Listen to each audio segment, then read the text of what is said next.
Bismillahirrahmanirrahim.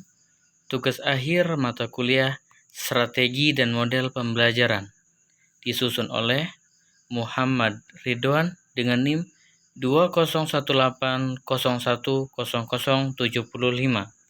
dengan materi Pembelajaran berbasis web atau e-learning.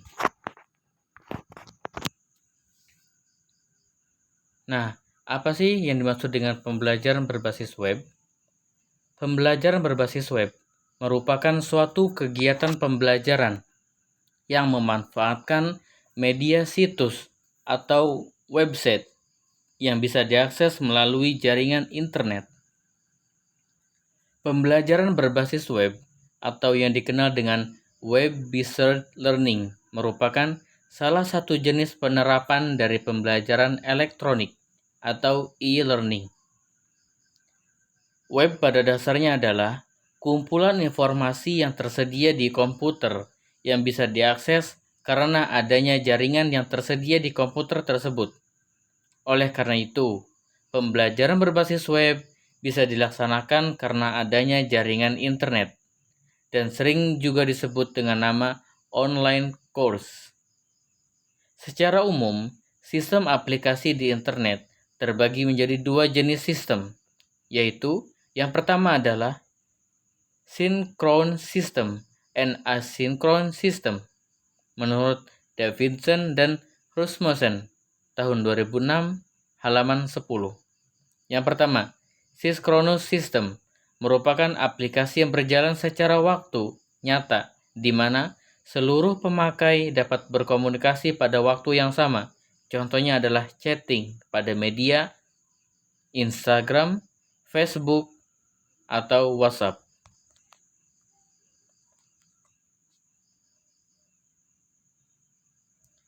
Nah, dalam pembelajaran berbasis web juga mempunyai kelebihan dan kekurangannya masing-masing.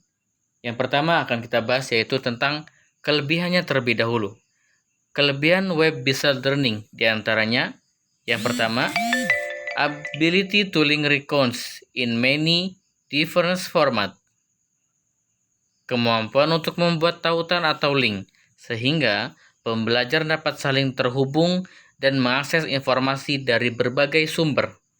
Yang kedua, can be efficient way of delivering course materials. Lebih efisien dalam pengiriman materi pembelajaran.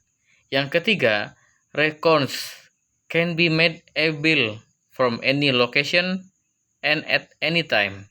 Memungkinkan untuk diakses dimanapun dan kapanpun.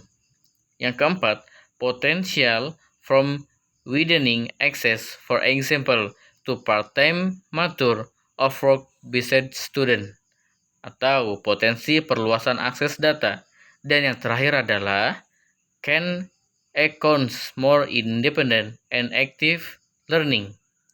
Artinya, mendorong pembelajaran menjadi lebih mandiri dan lebih aktif lagi. Selanjutnya adalah kekurangan dari pembelajaran berbasis web, diantaranya akses untuk mengikuti pembelajaran dengan menggunakan web dapat menjadi masalah bagi pembelajar. Pelajar dapat cepat merasa bosan dan jenuh jika mereka tidak dapat mengakses informasi karena tidak tersedianya peralatan yang memadai. Kemudian, dibutuhkannya panduan bagi pelajar untuk mencari informasi yang relevan karena beragamnya informasi yang terdapat di dalam web. Dan yang terakhir adalah pelajar terkadang merasa tidak terisolasi, terutama jika terdapat keterbatasan dalam fasilitas komunikasi.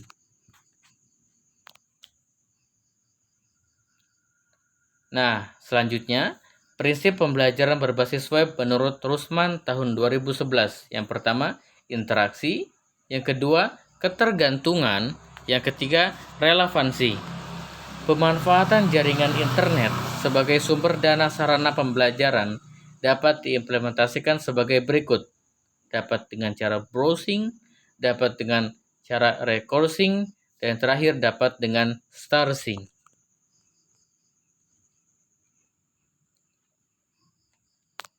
Nah, Selanjutnya, interaksi tatap muka dan virtual. Selama ini, proses belajar mengajar bisa dilakukan dengan tatap muka, yaitu di mana siswa datang ke sekolah, bertemu dengan guru, baru kemudian dimulai proses belajar mengajar konvensional. Dengan perkembangan teknologi informasi komunikasi, tidak harus lagi secara langsung atau tatap muka, yaitu dengan teknologi informasi yang berkembang saat ini, keperluan komunikasi dapat dipenuhi secara jarak jauh atau tanpa tatap muka.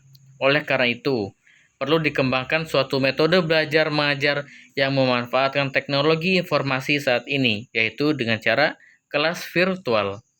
Kelas virtual menawarkan suatu konsep belajar mengajar jarak jauh, dan dalam kelas virtual, siswa dituntut untuk belajar sendiri dari materi-materi yang diberikan pengajar. Kelas virtual dicirikan dengan penggunaan teknologi dan media elektronik untuk menyampaikan, mendukung, dan meningkatkan proses belajar mengajar. Nah, mungkin cukup sekian yang dapat saya sampaikan. Semoga apa yang telah saya sampaikan tadi dapat bermanfaat bagi kalian semua. Kurang dan lebihnya mohon maaf. Terima kasih. Wabillahi taufiq wal hidayah. Wassalamualaikum warahmatullahi wabarakatuh.